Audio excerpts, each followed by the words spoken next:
a $6 million private jet, the world's most expensive sports cars, a luxury boutique valued at over $1 billion, and an untold palace.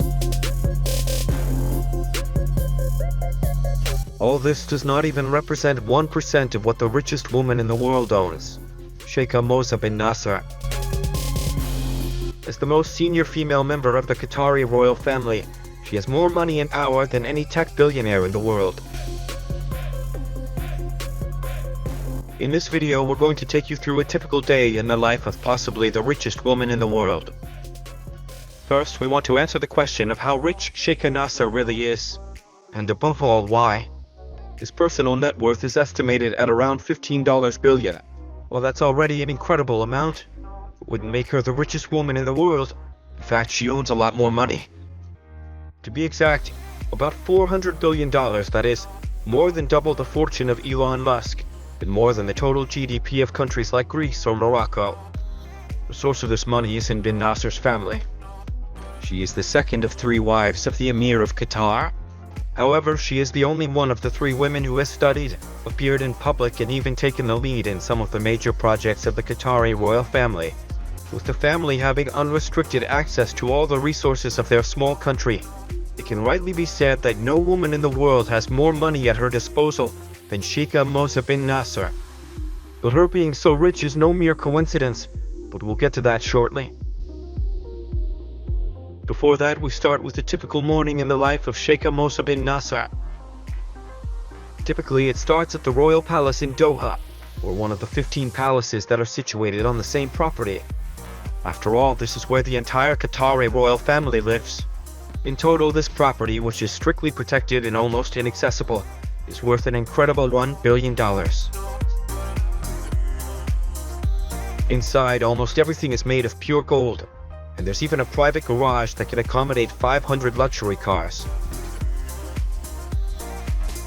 Bin Nasser isn't in Doha. She wakes up in one of the many other properties that belong to her family. For example, in one of his townhouses in London, each valued at £140 million. Here she lives with 17 bedrooms, 14 living rooms, several pools and cinemas, and even a private bar. In addition, there are gigantic properties in the center of Paris, its own palace in Oman, the highest Arenasal in London, and even a $41 million house intended exclusively for employees of the royal family.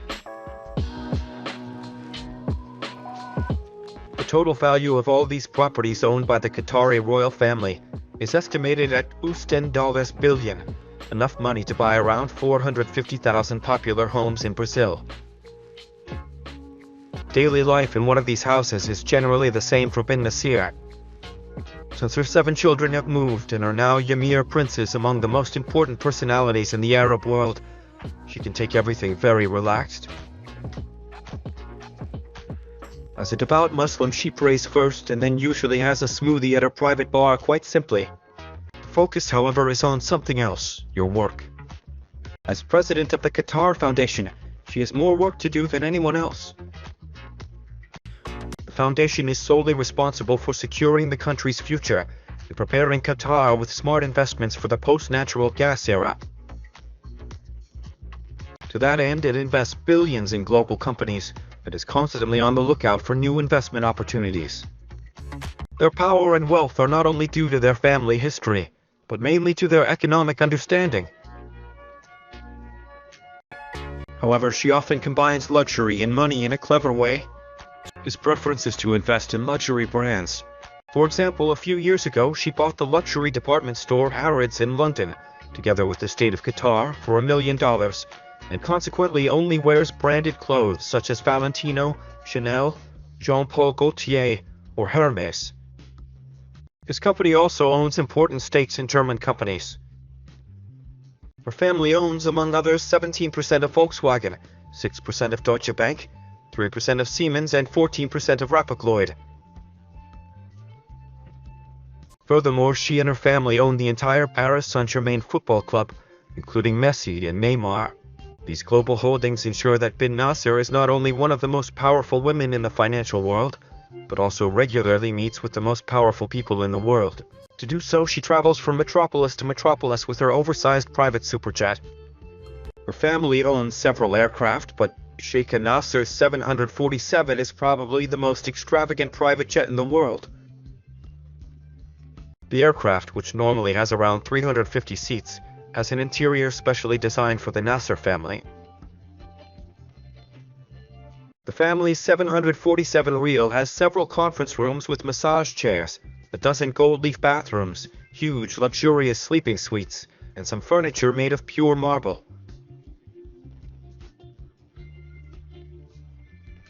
In general, bin Nasser's life is dominated by pure lust.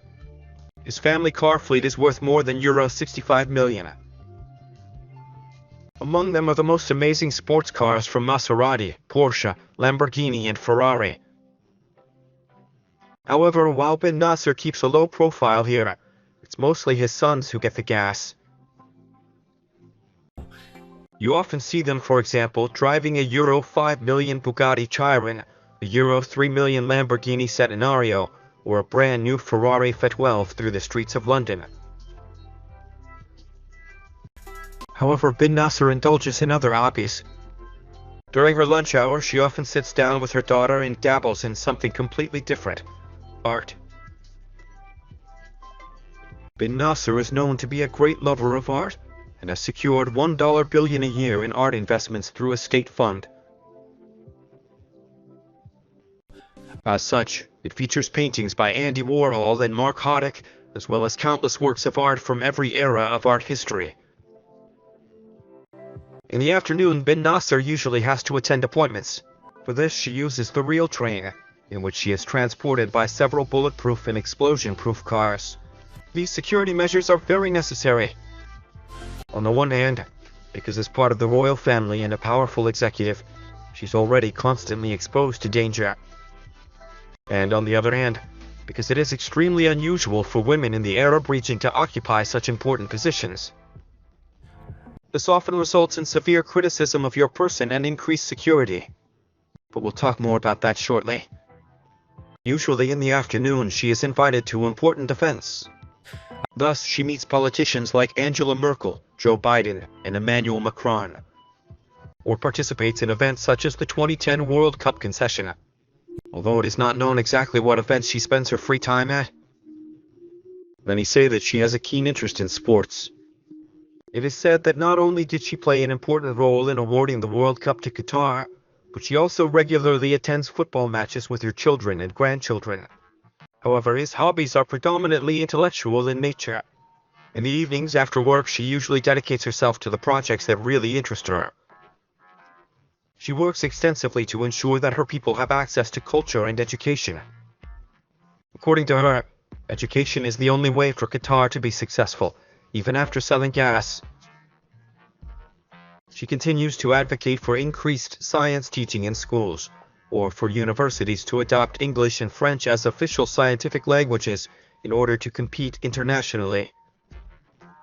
In addition, for some time she's been calling for greater freedom of the press in a state that is still very authoritarian. However, she failed on that last point, which brings us to the last topic in this video.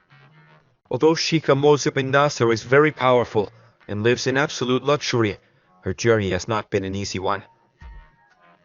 For many, it is almost a miracle that she has achieved such a position.